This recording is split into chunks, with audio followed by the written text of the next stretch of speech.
Hello there folks, welcome back to Chap Reviews. My name is Ash and it's my purpose here to give you a British middle-aged guy's perspective of movies which are hitting the cinema right now. And I have to say, I've been a little bit remiss with my movie reviews over the festive period, but I dragged my sorry ass back to the cinema just yesterday and I watched the movie Housemaid. Now, I gotta say, I knew nothing about this one before I went in to see it. It was just a convenient time. It was on while I had time to go to the cinema. And I was pleasantly surprised. Quite a long movie, 2.25 hours. Psychological thriller from beginning to end.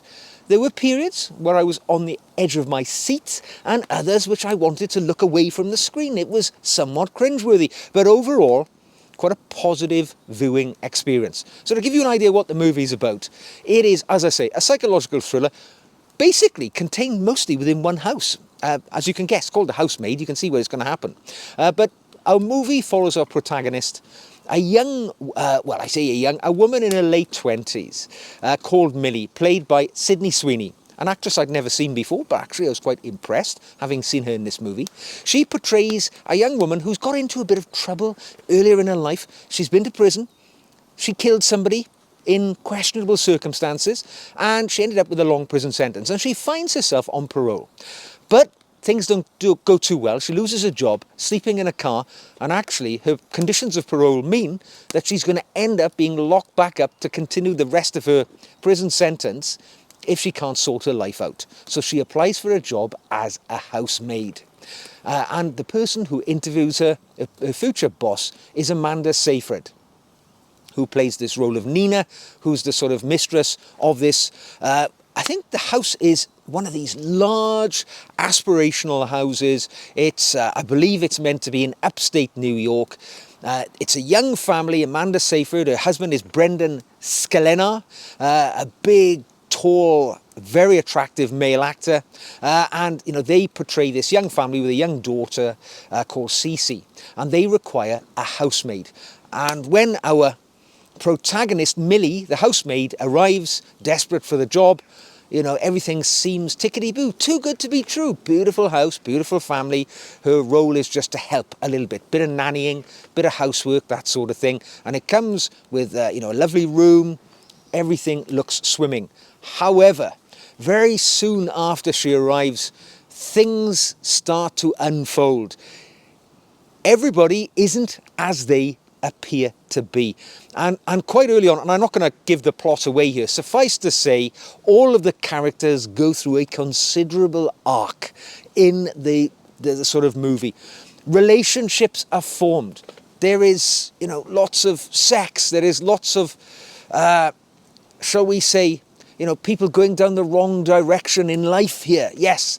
And at points, I keep thinking to myself, you know, putting myself in the place of Millie, the housemaid. For Christ's sake, girl, why are you still here? Get up and walk out. You know, everything's unraveling. It's all descending into hell. But no, she's absolutely adamant she's going to stick this out and keep herself out of prison. However, you know, the story unfolds. As I say, there were times when it really kept me on the end of my seat. This seemingly perfect family is not what they appear to be. Now, about 3/4 of the way through the movie, up to this point, we've seen it through the eyes of Millie only, the housemaid. But then it switches. We see it an entirely different perspective from the position of Nina, the Amanda Seyfried role, the lady of the house. And when that happens, you know, it gives us another look. We understand all of a sudden, like a Tetris, things start to slot in place and we understand what's truly going on. And it builds to the grand finale when the problem is resolved. And I really enjoyed this one. I mean, I'm going to give it 3.5 out of a potential 5. I'm marking it down because I think it was a little bit over long. And there were points where it was a little bit cheesy. You know, I felt like I'd seen this movie before in other guises, in other movies in the past. But I was impressed by Sydney Sweeney. Can't say I've seen her in a movie or noticed her in a lead role before. And she came across really well. Amanda Seyfried, obviously a really good character actor, now 40 years of age actually, but still looking exceptionally good. So, yeah, Quite a good movie. I would recommend it. Yeah, it's one you could take your partner to on a date night, or you can go and watch yourself in an afternoon if you want just some pure entertainment and, you know, a bit of proper psychological thriller. But I enjoyed it. Yeah, a good one. So, back to the cinema. Let's see what's coming next. Hope you enjoyed the review. If you did, don't forget to like and subscribe, and I'll see you again soon.